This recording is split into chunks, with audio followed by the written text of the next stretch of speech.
Europe 1. Le grand direct des médias, Jean-Marc Morandini. Voilà près de 2 ans qu'il n'était plus venu dans ce grand direct des médias. Ça faisait un moment qu'on l'attendait. On est donc ravis de l'avoir ce matin avec nous. Laurent Delahousse, bonjour. Bonjour. Merci beaucoup d'être avec nous ce matin en direct sur Europe 1 pour parler de cette déclinaison qu'on va voir ce soir d'un jour un destin qui va s'appeler Un jour une histoire. Et puis également pour parler de votre actualité et des journaux. Tout d'abord, comment ça va France 2 ?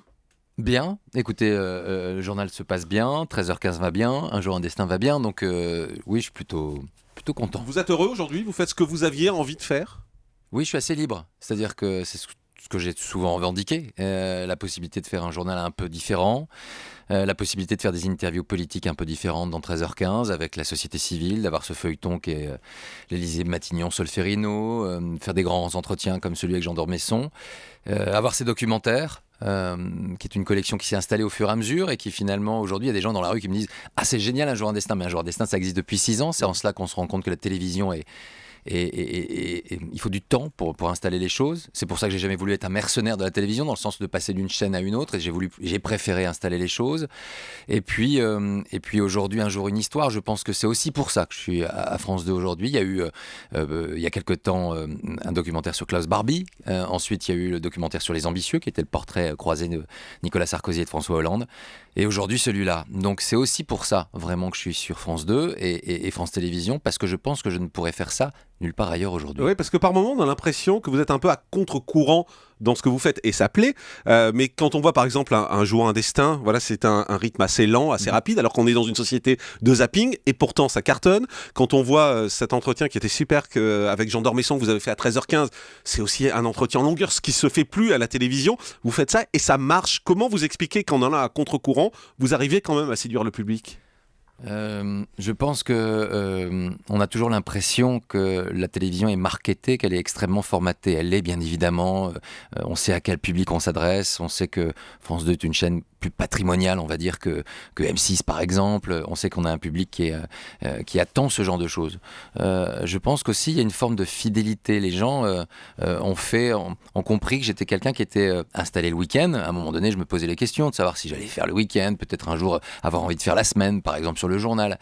Je crois que je suis en adéquation avec ce public-là à ce moment-là. Ils aiment retrouver ce rendez-vous, ils aiment prendre leur temps avec 13h15, ils aiment prendre leur temps avec les documentaires ensuite la semaine. Donc voilà, je pense que tout cela est cohérent. C'est différent parce qu'il y a le Hard News qui est le journal, il y a le News Magazine avec 13h15 et puis le documentaire. Et je pense que si je perdais l'un de ces éléments-là, je pense que je serais moi à titre personnel un peu déstabilisé. Mais je sais en tout cas que c'est aussi la possibilité de préparer un peu l'avenir, de se dire qu'on n'est pas extrêmement et toujours lié au journal, qu'on a la possibilité de continuer de faire du documentaire. Et c'est pour ça que aujourd'hui je travaille sur le scénario de fiction, parce que je pense que ça me permet peut-être aussi d'avoir une perspective, de ne pas être enfermé dans quelque chose. Ça veut dire, Laurent Delahousse, que vous envisagez d'arrêter le journal ? Vous y pensez ? Mais j'y ai pensé à plusieurs reprises. Je sais, j'y ai pensé à plusieurs reprises parce que c'est d'abord extrêmement contraignant. Faut être sincère, ça fait 8 ans aujourd'hui. Mais c'est passionnant, c'est juste une charge d'adrénaline extrêmement forte. Mais vous vous éclatez plus dans les interviews, dans Un jour un destin, ou dans 13h15, en tout cas c'est mon impression. Oui, en fait, je pense que si le journal reste enfermé à un moment donné dans ce qui est de... Je pense qu'il y a une mode de consommation du journal qui est de 20 minutes.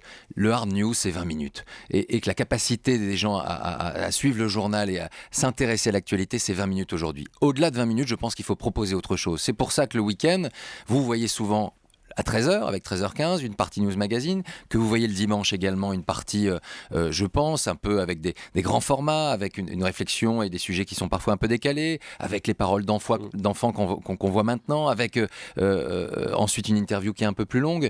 Oui, je pense que voilà, c'est une autre façon de faire le journal, mais ça ne veut pas dire ne plus faire le news. Le news est essentiel, et quand on voit Mandela ce week-end, vendredi soir, on fait un journal de 60 minutes quasiment, et on fait le news. Donc voilà, je pense qu'il faut être réactif sur le news, mais à un moment donné se poser la question de savoir si les Français, ils ont envie de regarder 45 minutes d'informations étirées. Voilà, c'est une question que je me pose encore aujourd'hui. Donc, voilà. C'est aussi pour ça que vous aviez envisagé un 19-20 le dimanche pour être un peu plus magazine ? Non, moi j'y crois toujours. Je pense toujours que face à M6 et TF1, qu'à 19h, le dimanche soir, on pourrait avoir un programme un peu plus d'accueil, de news magazine, qui nous emmènerait jusque 20h40. Ça serait une session d'information, je pense, très forte. J'ai beaucoup d'idées sur cette tranche d'information. Maintenant, aujourd'hui, Thierry Tuillier a fait un choix qui est celui, bien évidemment, parce qu'il y a le 19h en face de France 3, et je le comprends tout à fait. Deuxièmement, il y a Michel Drucker qui est là. Et donc voilà, moi, je suis là pour proposer des choses. Je le fais depuis 8 ans sur France Télévisions. Il y a des choses qui avancent, parfois lentement. Un jour un destin, parfois il y avait des difficultés à le mettre en place. Et puis Fabrice Puchot et Philippe Villemé-Janin, en l'occurrence, et aujourd'hui Thierry Tuillier, trouve que c'est un rendez-vous important. Moi, j'avais envie de faire de l'histoire et des portraits politiques à 20h50. On l'a fait avec Ségolène Royal, on l'a fait avec Jacques Chirac, on l'a fait aujourd'hui avec François Hollande et Nicolas Sarkozy il y a quelques mois. Et aujourd'hui, j'arrive à faire aboutir quelque chose qui m'est cher, qui est très important pour moi, qui est l'histoire en prime time, racontée avec une façon de raconter l'histoire un peu différemment, je pense, que les autres documentaires. Donc voilà. C'est une succession de combats, finalement. Oui, c'est ça la télévision. Je pense que vous êtes bien au courant des choses. C'est un combat et c'est aussi donner beaucoup de soi-même. Il y a un moment donné, c'est éprouvant. Il y a des fins d'année où parfois c'est compliqué. Il y a des débuts d'année où les gens vous regardent en vous disant alors il y a quoi de nouveau cette année ? Vous avez envie de leur dire il y a quoi de nouveau dans votre vie à vous ? Vous allez recommencer votre boulot à la banque, chez le dentiste, vous allez changer tout chez vous, vous allez tout redécorer. On n'est pas obligé de tout changer. Ça se fait par petites. J'appelle ça la technique des petites graines. On sème des graines et puis on les récolte. Et parfois la récolte n'est pas très bonne et parfois elle est bonne. Et ben là, moi j'ai plutôt la sensation que depuis quelques années, elle est bonne. Et surtout, je pense être cohérent avec les gens. Je pense que je ne les trompe pas. Je pense que tout ça est assez cohérent. Voilà. Puisque le 19-20, le dimanche, c'est pas possible, vous n'avez pas pensé faire un 19-20 en semaine ? Non. C'était pas possible de décliner votre idée du dimanche, de la décliner en semaine, puisqu'on voit que France 2 a cherché pendant un moment un programme. C'est mon point de vue. Je pense que je pense que le public en semaine n'est pas le même que le week-end, qu'il n'y a pas la même attente. Je pense d'ailleurs que le samedi, ça serait différent. Je pense qu'il faudrait faire un programme beaucoup plus d'infotainment que d'informations.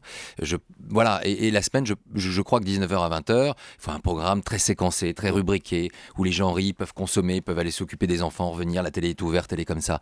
Je pense que ça serait plus compliqué. Ça ne veut pas dire que je le ferai jamais, mais je pense qu'aujourd'hui, voilà, je suis journaliste et que le lien que j'ai à l'information m'obligerait à aller vers cela, même si je pense avoir une capacité d'être un peu un storyteller de l'information, de la raconter un peu différemment, d'avoir des interviews peut-être un peu plus découpées que ce que d'autres ont envie de faire. Je ne suis pas certain que la semaine de 19h à 20h, ça soit le lieu. Ce soir, l'histoire en prime, un jour, une histoire, l'encombrant Monsieur Pétain. Comment on raconte l'histoire en prime ? On la raconte un peu différemment, c'est vrai, de la deuxième partie de soirée ou de ce que font d'autres. On le voit bien aujourd'hui en documentaire sur France 2 en prime historique. Ce sont des documentaires extrêmement événementiels, que sont Apocalypse par exemple, qui sont formidables, que j'aime beaucoup. Il y a un travail d'archives exceptionnel. Moi, j'essaie plus d'appliquer une méthodologie que j'ai appliquée sur Un jour un destin. On la chapitre, on travaille beaucoup sur l'illustration. Moi, j'écris en amont un synopsis, qui est l'histoire que j'aimerais pouvoir raconter. C'est quasiment comme un film. Oui, c'est ça. Je pense qu'il y a un scénario qu'on raconte à partir des faits. Là, c'est assez différent d'une fiction, parce qu'on doit se prêter à être le plus fidèle possible, d'autant qu'on traite et qu'on s'attache à raconter cette histoire-là qui est extrêmement complexe et qui aujourd'hui est encore une fracture pour les Français.